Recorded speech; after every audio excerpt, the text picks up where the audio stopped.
Saya minta pemeran sebagai Bobo Ijo dan Messi. Saya Rizky Muhammad Yasin sebagai Anusapati dan Kertanegara. Saya Sukatama sebagai Longgawi dan Jaya Katuang. Saya Ridho Rizkiansa sebagai Penjaya dan Pengawal. Saya Rizky sebagai pengganti dan pembukaan. Rizky ya Allah. Saya Rizkianto sebagai Tunggul Agung, Raden Wijaya dan Rangga Budi. Saya Yunda Deminati sebagai penulis naskah dan pemeran menjadi Dede. Saya juga bersama penulis naskah. Tadi udah. Saya Marsha sebagai Sutradara. Saya Silvi sebagai Tataria. Saya Dini Setiawati sebagai tim properti. saya Keisha sebagai Sol. Saya Ajeng tangan kanannya Nusapati dan penata busana. Saya Anissa sebagai penulis naskah, properti dan juga sound effect. Saya Rifa sebagai warga Mahisa Cempaka sama tata busana. Saya Dara sebagai properti.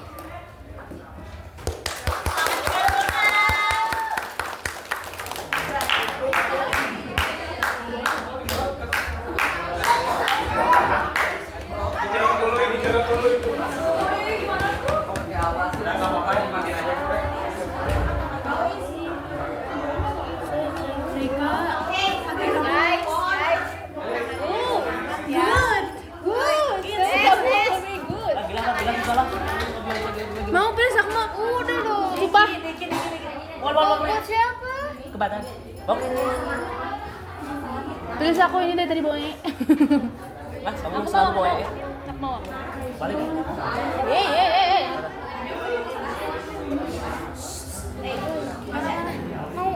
Guys, kalau ada yang lihat flash itu yang aku mungkin belum guys, sumpah guys aku ngomongin. Kemana, Din? Din. Din. Nadin. Nadin. Luka. Usaha. Amin. Kamu Min. Alkisah. Pada zaman dahulu di Mabel, hiduplah seorang kakekku bernama Tunggul Ametung. Dia adalah seorang pemimpin yang kuat, namun juga ambisius. Pada suatu hari, Tunggul Ametung sedang dalam perjalanan menuju desa Panawijen untuk mengambil upeti. Di tengah perjalanan, hutan yang rimbun, ia tiba-tiba mendapati seorang gadis nan ayu rupawan sedang bersenandung sembari memetik buah dari pohon. Ia adalah Kendedes. Kecantikannya itu dapat memikat hati siapapun yang melihatnya. Salah satunya adalah Tunggul Ametung. Ini saya rasain kayak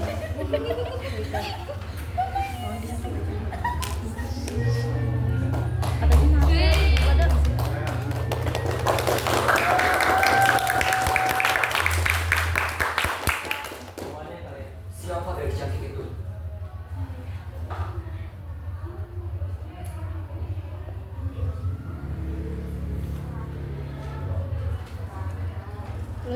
aku membantu Tuhan. Namamu siapa? Aku Kenderes Tuhan. Namaku Tunggul Agung. Aku adalah Putu Mapel di sini. Aku sedang menuju ke desa Manawija. Ngomong-ngomong, gadis cantik sepertimu tidak cocok untuk tempat tinggal di desa sendiri. Di sana, Putu Mapel, kau berhidup dalam kemewahan. Aku tidak bisa Tuhan. Aku harus menemui ayahku. Aku tidak bisa mendengar kau itu seperti ini, Kenderes. Aku pengen kau ikut denganku. Aku tidak bisa Tuhan. Maaf Tuhan, aku harus pergi. Aku tidak percaya. Enggak, kita boleh main guys.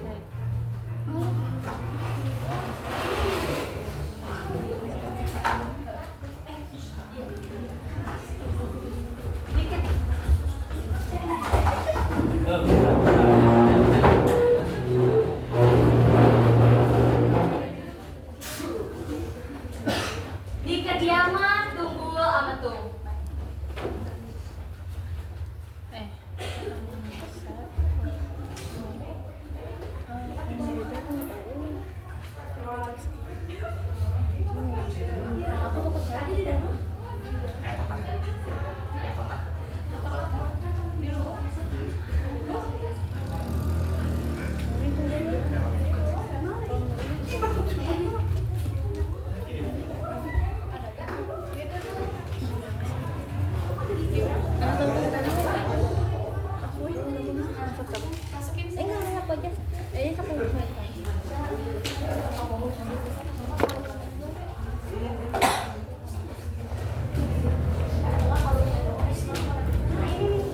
Udah, Muri masuk juga.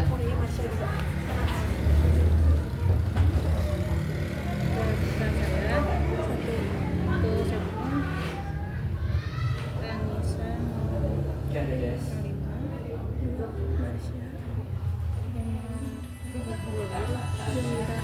aku harap kau boleh terbiasa dengan istana ini. Ini cukup megah Tuhan. Tapi aku rindukan keluargaku. Kenderes, aku tidak ingin kau menjadi seorang polisi. Aku tidak bisa Tuhan. Semua ini terjadi begitu cepat. Jadilah istriku, Kenderes. Aku tidak bisa Tuhan. Kau akan menjadi permaisuri di Mapel ini dan segala kemewahan kau yang miliki.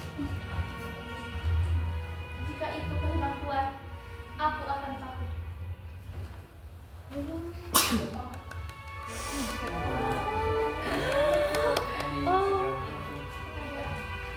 Oh shit.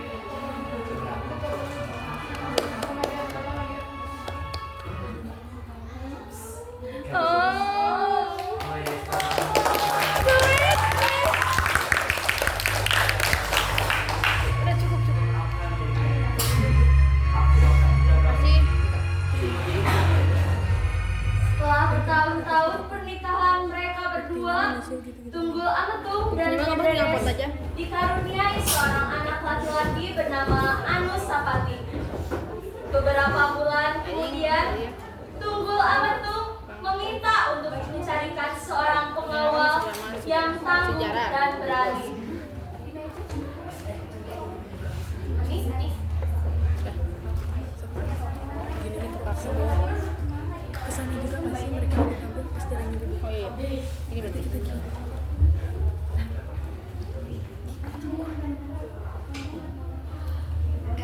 nunggu tirai dibuka.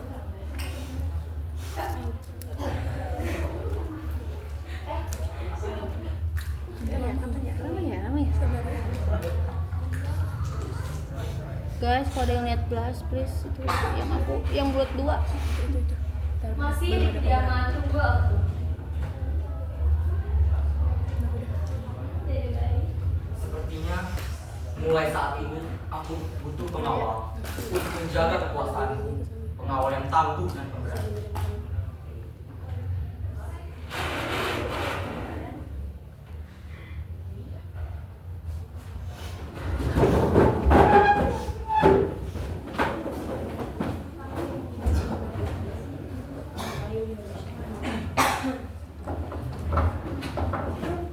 Sementara itu di kediaman Ken Arok.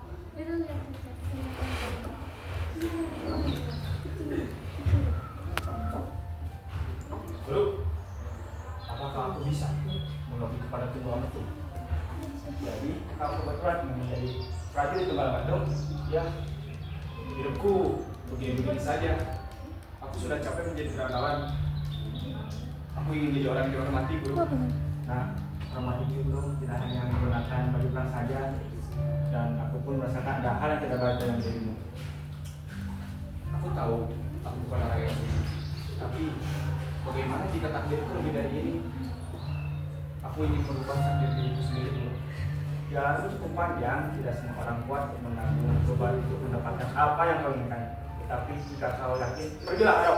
Takdir tidak akan menunggu orang yang ragu.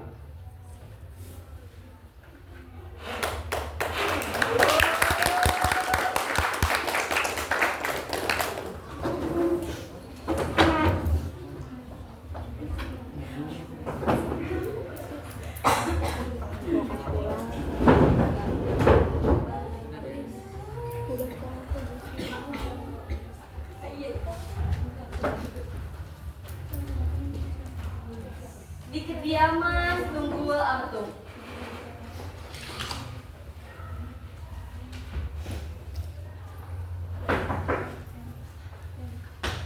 Selamat siang, Tuan. Siap. Ken Arok. Buat apa kau datang ke sini? Kedatangan saya di sini, saya ingin mengabdi kepadamu. Saya ingin memajukan wilayah Tumapel ini.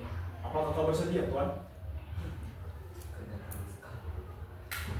Ken Arok, apakah kau ingin menjadi pengawalku? Tentu saja, aku akan mengabdi kepadamu.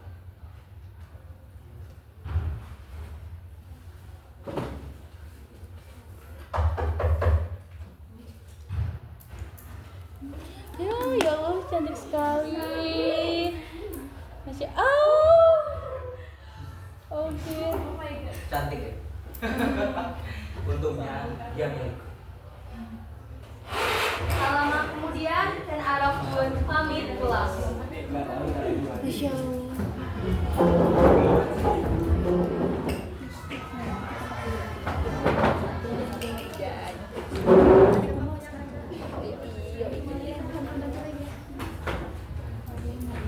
Pergilah Ken Arok ke kediamannya. Bagi gerak tuh.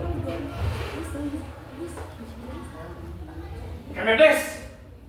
Aku menginginkannya, Guru. Kau tahu kan dia istri siapa? Aku tahu dia istri siapa.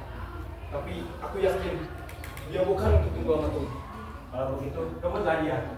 Tapi jangan tangan kosong. Lalu buatlah tes kebukan ini. Setelah itu, bunuh Tunggul Ametung. Kata Alimangka tidak akan ajar kembali. Baiklah, aku tidak akan dulu. Keesokan harinya, Ken Arok pun pergi ke kediaman Bu Gandring dengan penuh ambisi. Di kediaman Bu Gandring.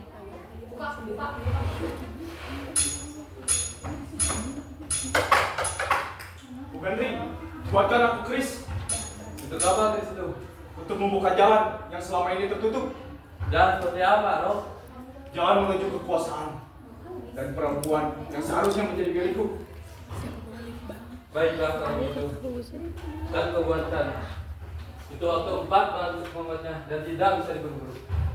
Secepatnya, aku tidak mempunyai waktu lama. Keris itu menjadi penentu hidupku. Kau bisa cepat, bisa sempurna juga. Keris juga bernyawa. Kau dipaksa bisa jadi berbalik. Biarlah kalau itu darah, asal jangan darahku. Ken Arok pun kembali pulang ke kediamannya. 2 bulan kemudian, Ken Arok pun kembali mendatangi Bu Gandring di kediaman Bu Gandring.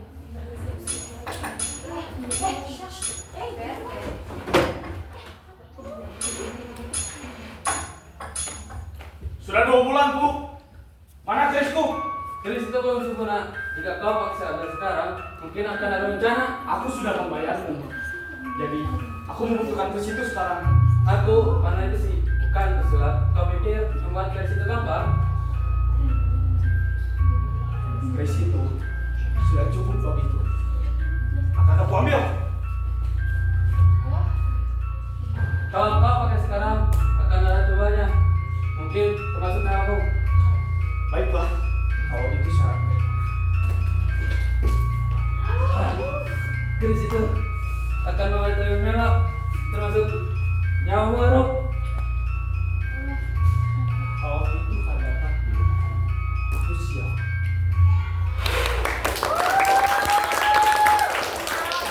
Kediaman Badri membawa keris yang ia inginkan.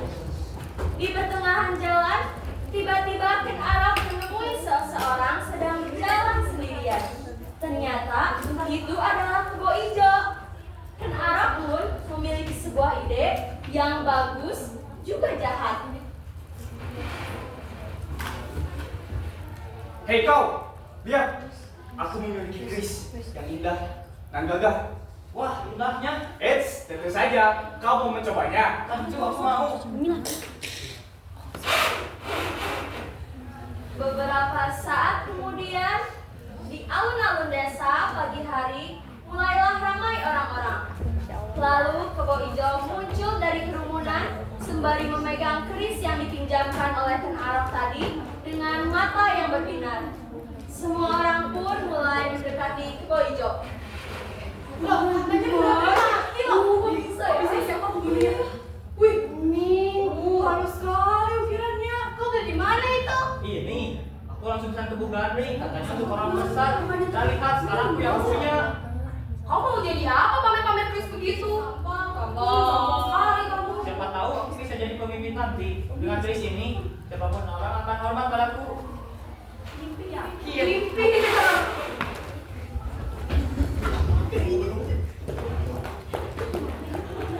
Perlahan Ken Arok pun meninggalkan tempat tersebut dengan sentitis. Di belakang itu, Kebo Ijo sibuk memamerkan kerisnya. Di taman istana Tunggul Ametung. Di suatu malam, di taman belakang istana, Ken Dedes duduk di balai-balai kayu. Ken Arok pun datang diam-diam.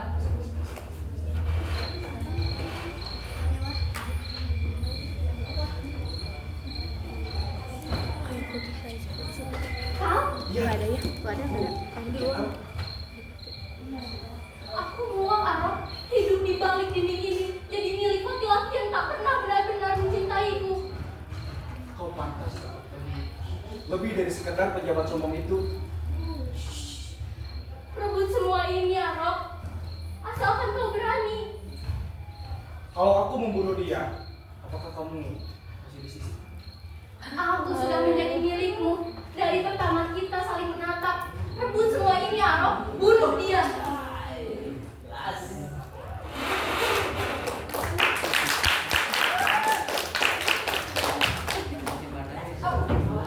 Datanglah malam yang sunyi. Hujan gerimis. Tunggul Ametung tertidur di kamarnya. Pintu bergeser pelan dengan hati-hatian. Dan Arok pun masuk dengan keris di tangan. Hanya kelompok saja.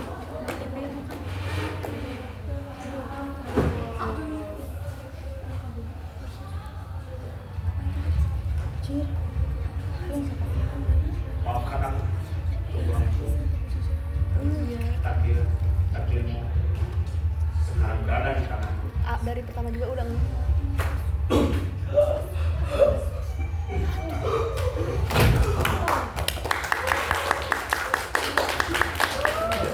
Keesokan harinya, di balai pengadilan kerajaan, mayat Tunggul Ametung dibaringkan. Para pengawal dan rakyat ramai. Kebo Ijo berdiri kebingungan di tangan salah satu pengawal.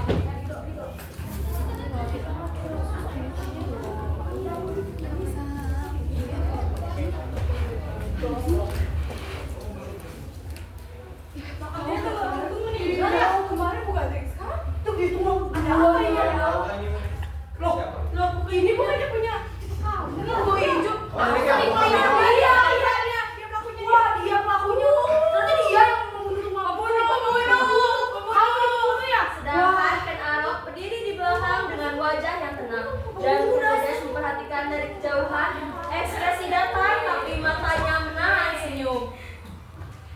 Kau hanya jadi umpan, Kebo Ijo. Takdir ini hanya untuk kamu. Kebo Ijo pun dieksekusi mati karena dituduh telah membunuh Tunggul Ametung. Setelah kejadian tersebut, tidak lama kemudian Ken Arok dan Ken Dedes mengadakan pernikahan di Tumapel. Dan Ken Aroklah yang memimpin dan mengubah nama kerajaannya menjadi Kerajaan Singosari.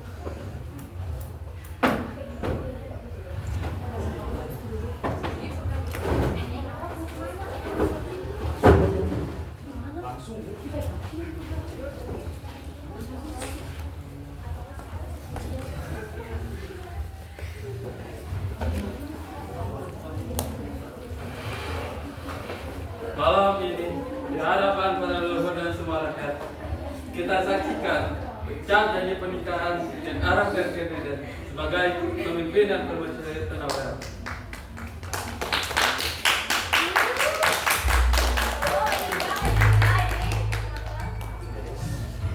Hari ini aku bukan sebagai biasa lagi, tetapi yang dihormat oleh banyak.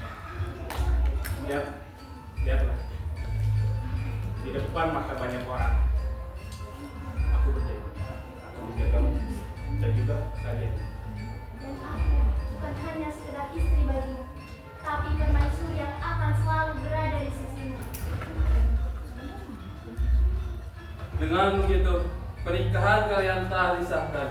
Malam ini, Tumapel memiliki raja dan permaisuri baru.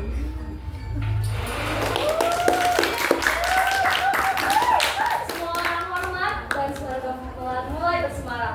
Mereka pun sah menjadi suami istri dan juga raja. Permaisuri Kerajaan Tumapel. Seiring berjalannya waktu, Anusapati pun tumbuh menjadi seorang pemuda yang cerdik. Dia juga mempunyai hobi yang tidak terlalu baik, yaitu menyambung ayam. Di saat-saat tertentu, Anusapati sering melihat dan mendengar pembantunya membicarakan perihal ayah Anusapati yang sebenarnya. Ia pun berniat menanyakan langsung pada ibunya Ken Dedes. Aku sudah dengar dari pelayan. Kau sudah cukup dewasa untuk tahu. Sebenarnya ayah kandungmu bukan Ken Arok, tapi Tunggul Ametung. Oh, apa? Jadi dia bukan ayah kandungku. Memang dia yang membesarkanmu, tapi dia bukan ayah kandungmu. Ayah kandungmu telah dibunuh oleh Ken Arok menggunakan keris Empu Gandrik. Jadi semuanya itu benar. Dia mengambil segalanya dari ayah. Aku masih tahu di mana keris itu. Menunggu kau siap membalaskannya kepada Ken Arok. Beritahu aku ibu, aku akan mengambil kembali kekuasaan ayahku. Baik, tapi anak tidak ada jalan kembali setelah ini. Di malam hari, di kamar Anusapati, seorang pembantu menghampiri Anusapati dengan membawa keris Empu Gandrik.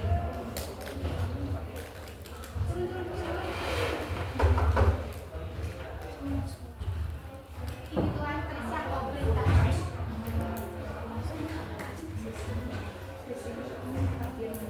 Keris ini takdirnya sudah ditentukan Tuhan, tidak ada jalan mundur lagi setelah ini. Aku tahu, takdir atau ketukan tidak ada yang ingin menghindarinya. Tapi tetaplah hati-hati Tuhan, karena keris ini sudah bawa banyak darah. Darah yang membuatku kehilangan ayah, kehilangan segalanya. Sekarang darah itu aku menuntut balas. Tapi sumpah, aku tak akan bilang siapa-siapa. Sumpah bisa goyang, tapi orang mati tak pernah bicara. Tunggu, aku hanya ingin membantumu. Oh, jahat. Ini mah kalau ini jahat. Jahat-jahat Di semuanya. istana Tumapel. Malam hari, Dia di ruang membantu tapi makan jadi sini, jahat. terdapat Ken Arok yang sedang menikmati makanannya. Datanglah Anusapati.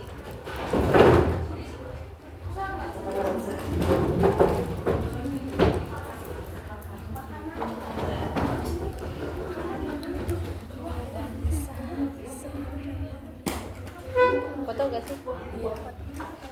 Foto kecil yang itu tuh di sana. Hah?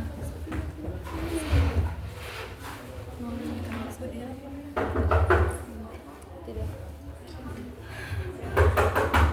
Siapa di sana? Ini aku ya. Oh, kamu. Kenapa nak? Aku hanya ingin bicara tentang kebenaran di masa lalu. Masa lalu. Apa maksudnya masa lalu? Aku tahu bahwa kau bukanlah ayah kandungku, Tapi ayah kandungku, tunggulah anakku. Kau yang sudah membunuhnya. Rupanya kau sudah tahu ya. Ya memang aku yang melakukannya. Dan sekarang aku yakin hanya ada satu cara.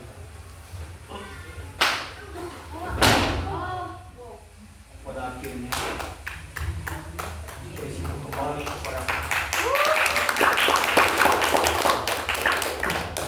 Setelah Ken Arok meninggal, Anusapati naik tahta sebagai Raja Tumapel. Orang-orang menyangka bahwa pembantunya Anusapati lah yang membunuh Ken Arok. Namun di sisi lain, Toh Jaya yang merupakan anak kandung Ken Arok dan Ken Umang mengetahui bahwa Anusapati lah yang membunuh ayahnya. Lalu diam-diam Toh Jaya menyusun rencana balas dendamnya.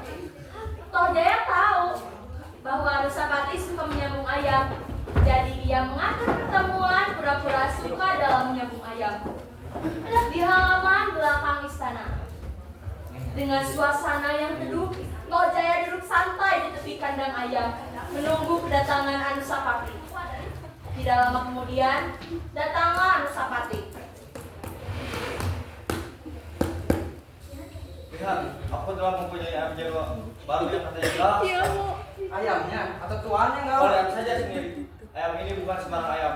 Katanya kalau digunakan saat semua ayam akan menang 5 kali berturut-turut. Kau mengusahakan kau telah membunuh ayamku. Sekarang giliranku. Toh Jaya, apa yang kau? Belum sempat menyelesaikan kalimatnya, Anusapati langsung tertancap oleh persimpukan dirinya.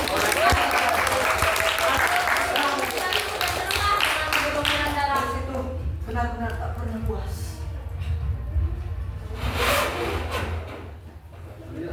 Setelah kematian Anusapati, Toh Jaya duduk di tahta Tumapel. Tapi kepuasannya tidak disambut sepenuhnya. Di luar istana, Ranggawuni yang merupakan putra Anusapati mulai mencium bau pengkhianatan dari Toh Jaya. Beberapa bulan kemudian, Ranggawuni beserta saudaranya, yaitu Mahisa Cempaka pun membuat rencana untuk membalaskan dendam pada Toh Jaya. Ia pun menyusun rencana dengan mengajak pertemuan dengan Toh Jaya secara langsung.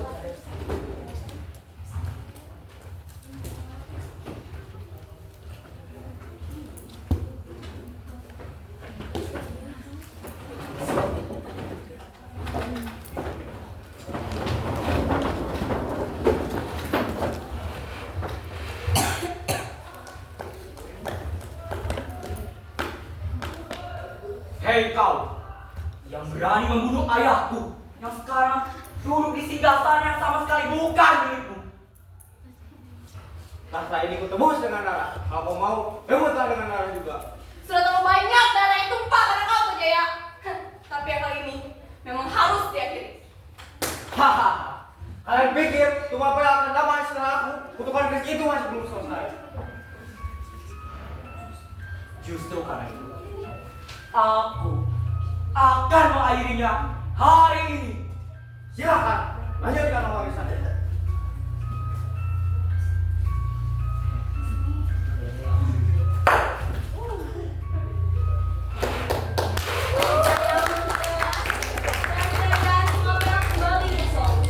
Tapi dari darah dan dendam, dua pemuda itu bangkit, yaitu Ranggawuni yang merupakan anak Anusapati dan Mahisa Cempaka yang merupakan keponakan Ranggawuni. Pertama kali Tumapel dipimpin oleh dua darah yang dulunya saling menumpahkan darah, tapi mereka berdua memilih untuk menyembuhkan hal tersebut. Tibalah hari di mana penobatan Ranggawuni dan Mahisa Cempaka sebagai pemimpin Tumapel. Suasana terasa sakral dan semua orang berkumpul. Mahkota pun diserahkan kepada Ranggawuni dan Mahisa Cempaka.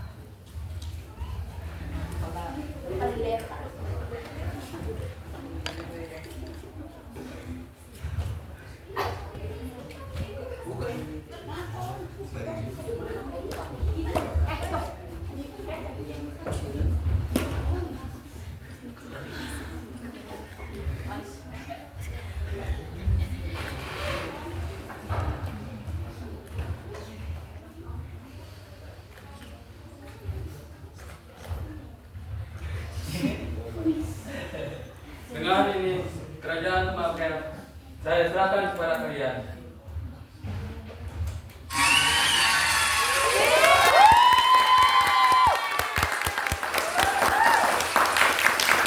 Aku berdiri di sini bukan karena darah bangsawan, tapi rakyat yang memilih saya.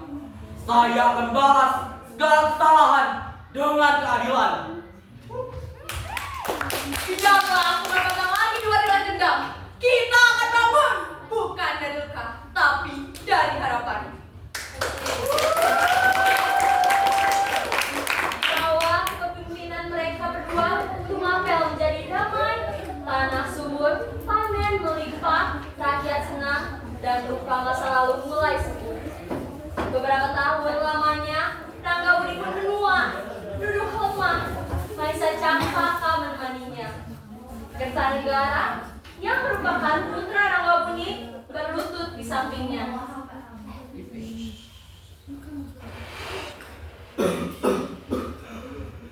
Tumapel, sudah kujaga. Maisa, sekarang waktunya anakku yang melanjutkan. Kau sudah membuktikan, kakak, bahwa seorang raja tak perlu melupakan darah. Nak, jalanmu nanti tidak akan mudah. Tapi percayalah, raja yang besar bukan raja yang tak penting, tapi raja yang dihormati. Aku akan teruskan apa yang telah saya mulai.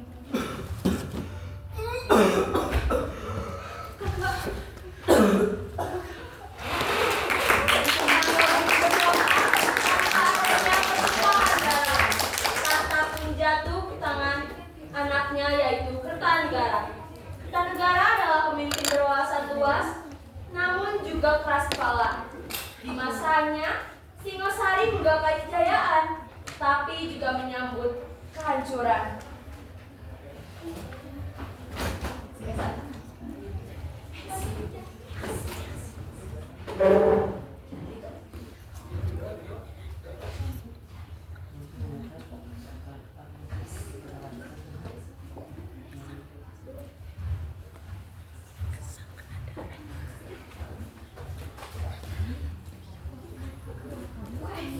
Terus aku ini juga kita aku. Terus aku. Iya gak sih? Ya pokoknya itu bulat dua gitu merah sama pink.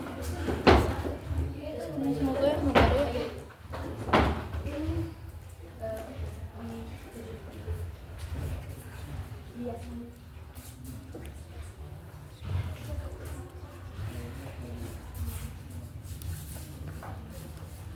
Datanglah utusan Mongol ke kerajaan Kertanegara.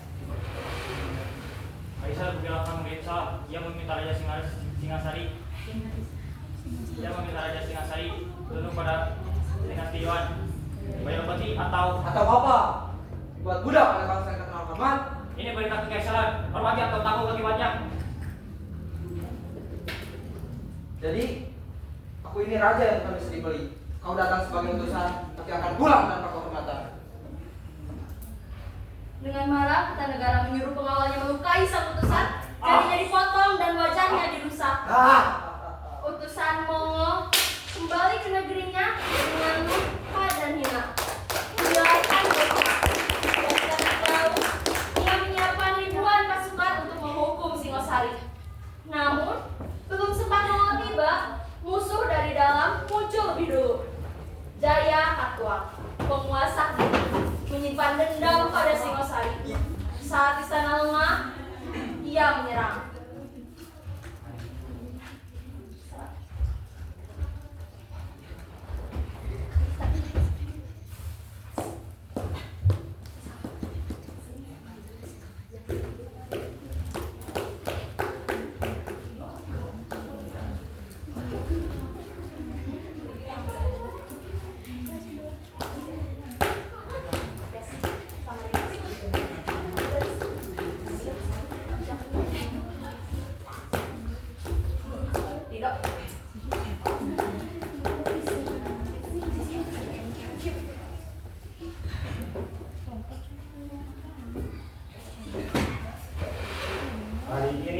Singasari milik kita lagi. Hancurkan mereka.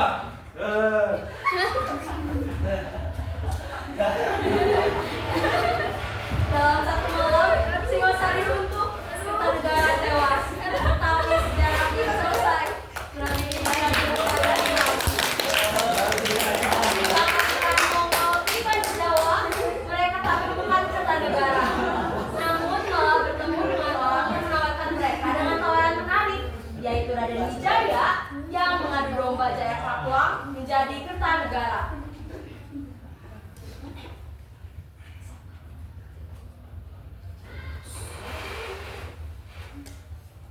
Hei, kalian sedang mencari apa? Sedang mencari Kertanegara kan? Pasti kalian punya dendam kepada kerajaan. Sekarang saya akan bantu untuk bisa menuju kerajaan ini. Kau siapa? Aku adalah Raden Wijaya. Aku sama seperti kalian, punya dendam kepada Kertanegara. Maka bantulah aku. Kelak tanah ini akan menjadi tanah sekutu yang bisa kau miliki. Jadi gimana? Kertanegara. Kertanegara di sebelah sana. Serang mereka di sebelah sana. Yo!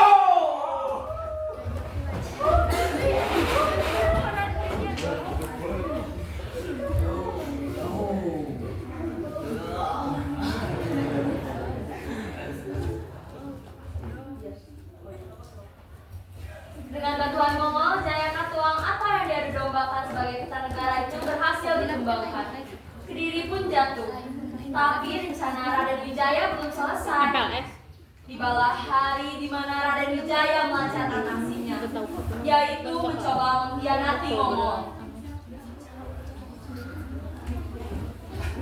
Cantik tuh apa keropoknya. Keren banget. Ini apa ini? Ini kita harus jangan lupa.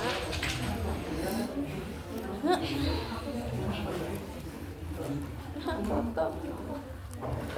Pertarungan Mongol dan Raden Wijaya pun dimulai.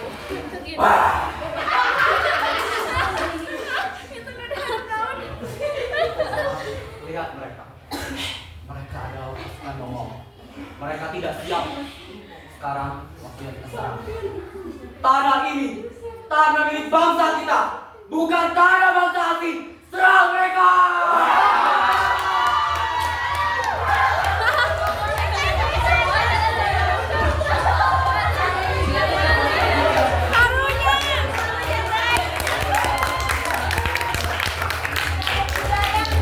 Kerajaan baru lahirlah Majapahit, sebuah kerajaan yang telah menguasai seluruh Nusantara dan dikenang sepanjang sejarah. Tamat.